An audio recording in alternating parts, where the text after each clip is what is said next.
दोस्तों, एक जंगल में एक बकरा और बकरी रहते थे। उनके दो छोटे छोटे बच्चे भी थे।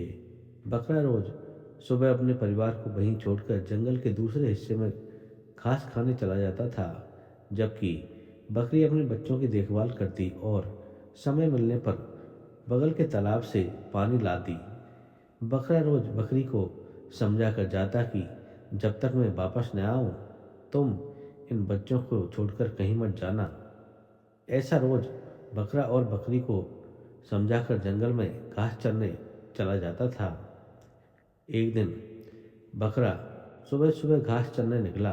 वह जंगल से होकर दूसरे जंगल में घास चरते चरते पहुंच गया। वहां घास बहुत अच्छी थी, इसलिए बकरा उसी में लग गया और उसे समय का पता ही नहीं चला। उधर बकरा का घर लौटने में देरी होने लगी। बकरी बार बार जंगल की ओर देखती। बकरी ने सोचा, आज बकरा शायद देर से आएगा, क्यों न तब तक बगल के तालाब से पानी भर लाया जाए।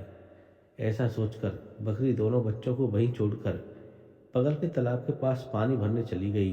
तभी एक शेरनी शिकार की खोज में चलते चलते उस जंगल में पहुंच गई जहां बकरी का गुफा था। उसकी नज़र झाड़ियों के पास खेल रहे तो छोटे छोटे बच्चों पर पड़ी। दोनों बच्चों को देखकर उस शेरनी के मुंह में पानी आ गया। उसने इधर उधर देखा कि आसपास कोई बड़ा जानवर तो नहीं है। फिर शेरनी झट से आगे बढ़ी और उन दोनों बच्चों को अपने मुंह में दबाकर वहां से अपनी गुफा की ओर तेजी से चल दी। शेरनी वहां से निकलकर अपनी गुफा में जब पहुंची, तब बकरी तालाब से पानी भरकर अपनी गुफा में पहुंची तो उसने देखा कि वहां बच्चे नहीं थे। यह देखकर उस बकरी के होश उड़ गए और वह घबराकर इधर उधर दौड़ने लगी। पूरी गुफा और आसपास का जंगल उसने छान मारा, लेकिन उन दोनों बच्चों का कहीं कोई पता नहीं चला। थक हार कर वह बकरी गुफा के पास ही बैठ गई और फूट फूट कर रोने लगी। उसी समय घूमते टहलते मस्ती में बकरा भी घर लौट आया। जैसे ही बकरा गुफा के पास पहुंचा, उसने देखा कि बकरी सिसक सिसक कर रो रही है। बकरा घबरा कर बोला और कहा, क्या हुआ, तुम ऐसे क्यों रो रही हो? तब बकरी ने रोते रोते कहा, आज तुम्हें आने में बहुत देर हो गई, इसलिए मैंने सोचा कि तब तक तालाब से पानी भर लाऊं। लेकिन जब मैं वापस लौटी तो देखा कि दोनों बच्चे यहाँ नहीं थे। मैंने हर जगह ढूंढा, पूरा जंगल छान मारा, लेकिन बच्चों का कहीं कोई पता नहीं चल पाया। बकरी की बात सुनते ही बकरे के पैरों तले जमीन खिसक गई और उसकी आंखों में गुस्सा भी था और बच्चों के लिए डर भी। बकरा कुछ पल चुप रहा, फिर उसने इधर उधर जमीन पर पड़े खुरों के निशान देखे। निशान गुफा से निकलकर घने जंगल की ओर जा रहे थे। बकरे ने गहरी सांस ली और बोला, रोने से कुछ नहीं होगा। जिसने हमारे बच्चों को उठाया है वह ज़्यादा दूर नहीं गया होगा। बकरा तेजी से निशानों के पीछे पीछे चल पड़ा। चलते चलते निशान एक पहाड़ी गुफा के पास जाकर रुक गए।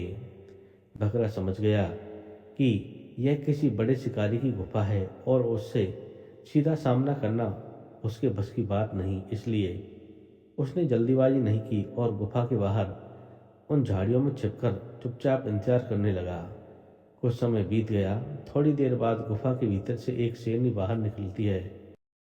उसने इधर उधर नजर दौड़ाई और फिर शिकार की खोज में जंगल की ओर निकल पड़ी। तभी बकरे ने साफ देखा कि बच्चों को उठाने वाली वही शेरनी थी। शेरनी के जाते ही बकरा बेहद सावधानी से धीरे धीरे गुफा के अंदर गया और अंदर का दृश्य देखकर बकरे का दिल कांप उठा। वहां जमीन पर केवल हड्डियों का ढांचा बिखरा पड़ा था। अब बकरा समझ गया कि अब उसके बच्चे इस दुनिया में नहीं रहे।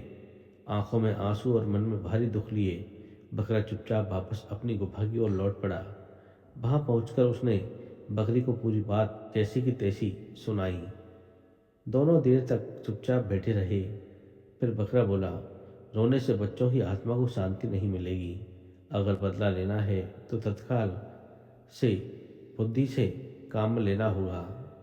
बकरी ने भी बकरे की बात मानी और दोनों ने मिलकर एक योजना बनाई। योजना यह थी कि शेरनी को उसी की गुफा के सामने उसकी ही गलती से फंसाया जाएगा। शाम ढलने लगी, जंगल में अंधेरा फैलने लगा। शेरनी शिकार करके लौट आई और अपनी गुफा के अंदर गहरी नींद में सो गई। तभी बकरा और बकरी चुपचाप गुफा के बाहर आए। दोनों ने मिलकर उस गुफा के सामने एक बड़ा और गहरा गड्ढा खोदा। उस गड्ढे के ऊपर सूखी पत्तियां और झाड़ झंझाड़ डालकर अच्छी तरह से ढक दिया। ऊपर से सब कुछ सामान्य जमीन जैसा दिखने लगा। फिर दोनों वापस अपनी गुफा में लौट आए और सुबह का इंतजार करने लगे। बकरा जानता था कि शेरनी सुबह जागती है, इसलिए वह सुबह जल्दी उठकर शेरनी की गुफा के सामने एक झाड़ी में छिप गया और इंतजार करने लगा। कुछ देर बाद शेरनी की नींद खुली और वह गुफा से बाहर निकली और जैसे ही उसने एक कदम आगे बढ़ाया, अचानक वह जमीन धंस गई। अब शेरनी सीधे उस गहरे गड्ढे में जा गिरी। वह बाहर निकलने की बहुत कोशिश करने लगी, लेकिन गड्ढा बहुत गहरा था। तभी बकरा झाड़ियों से बाहर आया और बोला, तूने हमारे बच्चों को अपनी ताकत से छीना था, आज हम तुझे अपनी बुद्धि से हराते हैं।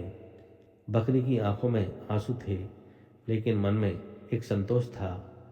शेरनी अपनी ही गुफा के सामने अपनी ही गलती का अंजाम भुगत रही थी। कुछ समय बाद शेरनी की आवाज़ें भी खामोश हो गई। बकरा और बकरी अब चुपचाप वहाँ से लौट आए।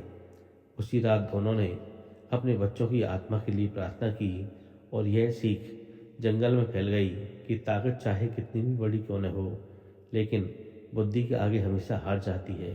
तो दोस्तों, आपको ये कहानी कैसी लगी हमें कमेंट करके ज़रूर बताएं। साथ ही हमारे चैनल को सब्सक्राइब करें और घंटी को दबाना ना भूलें, क्योंकि हमारे चैनल पर ऐसी सीख भरी कहानियाँ आती रहती हैं। थैंक यू दोस्तों, धन्यवाद।